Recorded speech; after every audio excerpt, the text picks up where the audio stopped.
حديث امبارح في الجورنال قال ان اسوأ ايام حياته قضاها في نادي الزمالك، وانا بقول له اسود لاعب شفته في الملعب هو انت. نادي الزمالك نادي كبير، تتكلم عن نادي الزمالك تتكلم بادب واحترام. وشروط يا ابو شروط، ما انت قعدت كذا سنه في الزمالك عملت ايه؟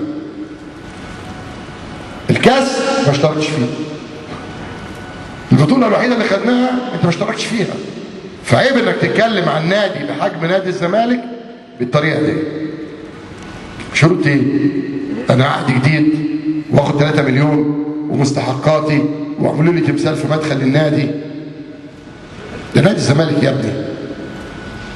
وعيب انك تقول اسوأ ايام، ما خدتش منه جنيه في يوم من الايام. اشتريت بيه عربيه، اشتريت بيه رغيف. ليه ما تمشي تتكلم عن نادي محترم بالشكل ده؟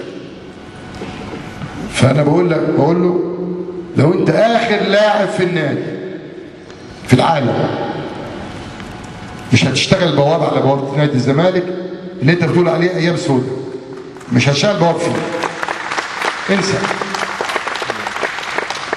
بيحترم النادي هنشيل فوق